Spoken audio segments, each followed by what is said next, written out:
Conception de supports de formation efficaces pour la formation professionnelle pour adultes. Module 1. Analyser les besoins en formation. Leçon 5. Synthétiser les résultats de l'analyse des besoins.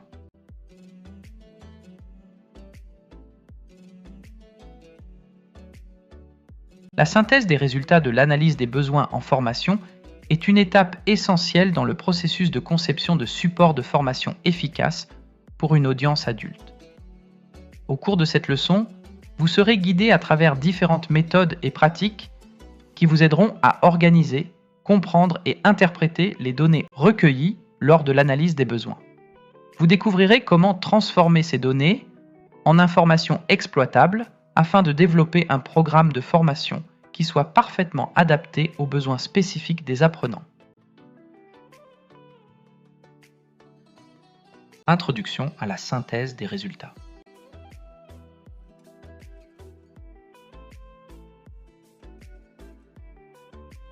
La synthèse des résultats consiste à rassembler et à résumer les informations que vous avez recueillies, afin de dégager les tendances et les priorités essentielles. Cette étape est déterminante pour élaborer une feuille de route claire et cohérente qui guidera le développement du programme de formation. Méthode de synthèse.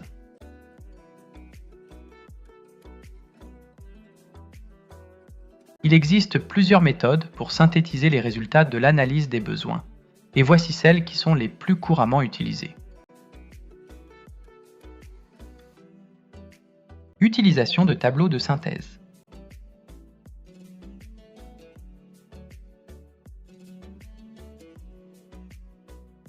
Les tableaux de synthèse se révèlent être des outils particulièrement efficaces pour organiser les données de manière à la fois claire et concise, permettant ainsi de comparer les informations recueillies selon différents critères.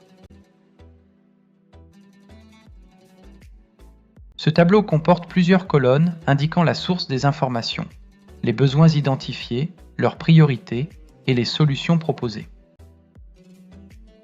L'enquête qui a été menée auprès des employés a révélé un besoin de formation en gestion du temps, évalué comme une priorité élevée, pour lequel des ateliers pratiques et du coaching sont proposés comme solution. Les résultats de l'évaluation de performance ont mis en évidence la nécessité d'améliorer les compétences techniques, avec une priorité moyenne suggérant l'implémentation de modules e-learning. L'entretien réalisé avec les managers a souligné un besoin, perçu comme faible, de développer des compétences en leadership pour lequel des webinaires et des formations en ligne sont suggérés. Diagrammes et graphiques.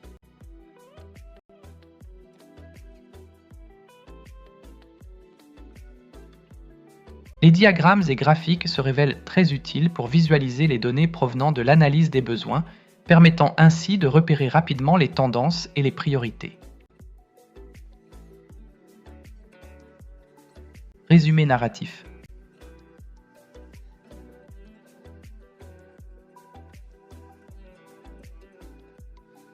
Les résumés narratifs consistent à rédiger un texte qui synthétise les principaux résultats de l'analyse des besoins. Cette méthode se montre particulièrement utile pour transmettre les résultats aux parties prenantes qui préfèrent recevoir l'information sous une forme plus descriptive.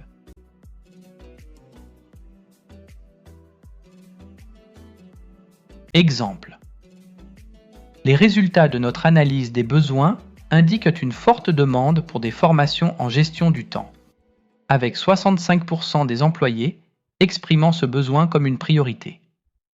Les compétences techniques arrivent en deuxième position, avec 45% des employés concernés, suivis par les compétences en leadership, mentionnées par 30% des managers interrogés.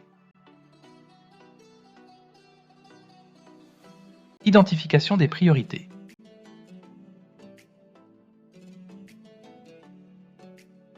Une fois que les informations ont été organisées et résumées, il devient essentiel de prioriser les besoins identifiés une étape qui permet de concentrer les ressources et les efforts sur les besoins les plus importants.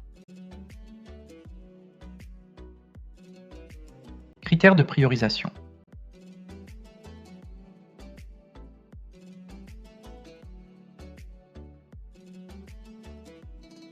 Urgence. Les besoins qui ont un impact immédiat sur les performances de l'organisation doivent être abordés sans délai, étant traités en priorité. Impact. Nous devons nous concentrer sur les besoins dont la satisfaction apportera le plus grand bénéfice à l'organisation ainsi qu'aux individus concernés. Faisabilité. Il est crucial de s'assurer que les besoins pour lesquels des solutions pratiques et réalisables sont disponibles soient également priorisés. Transformation des données en action.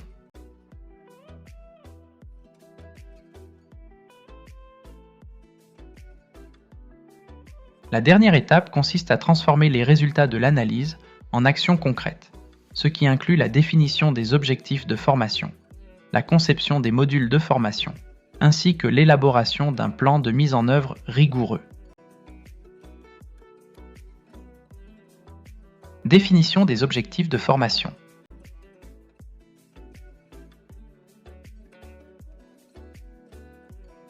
Les objectifs de formation doivent être définis de façon claire et précise, en s'assurant qu'ils soient spécifiquement mesurables, atteignables, pertinents et temporellement définis selon la méthode SMART.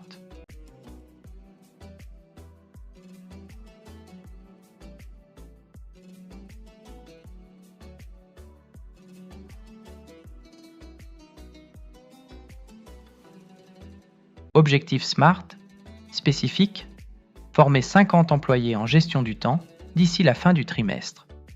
Mesurable, mesurer l'amélioration de la gestion du temps par une évaluation post-formation. Atteignable, assurer que les séances de formation sont adaptées aux horaires de travail. Pertinent, réduire le stress lié à la mauvaise gestion du temps. Temporellement défini, formation terminée et évaluation complète d'ici 3 mois. Conception des modules de formation.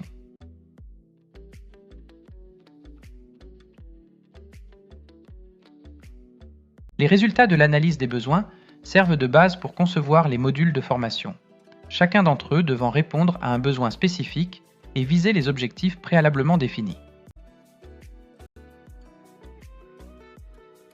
Élaboration du plan de mise en œuvre.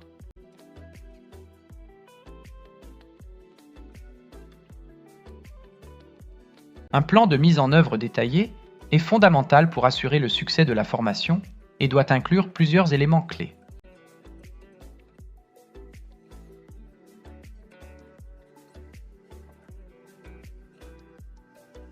Les étapes précises, allant du développement au déploiement de la formation, doivent être clairement définies.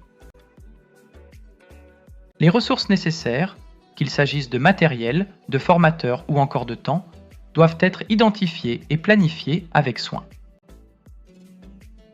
Il est indispensable d'établir un calendrier détaillé précisant les diverses activités de formation qui devront se dérouler. Des méthodes d'évaluation de l'efficacité de la formation doivent être mises en place pour s'assurer que les objectifs sont atteints. Conclusion.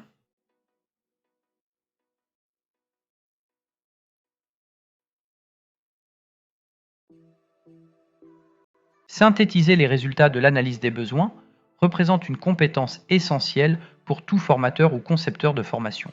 En utilisant des méthodes adéquates pour organiser et prioriser les informations et en transformant les données recueillies en actions concrètes, vous serez en mesure de concevoir des programmes de formation qui répondent véritablement aux besoins des apprenants et des organisations, garantissant ainsi que votre programme de formation sera à la fois pertinent, efficace et orienté vers des résultats tangibles.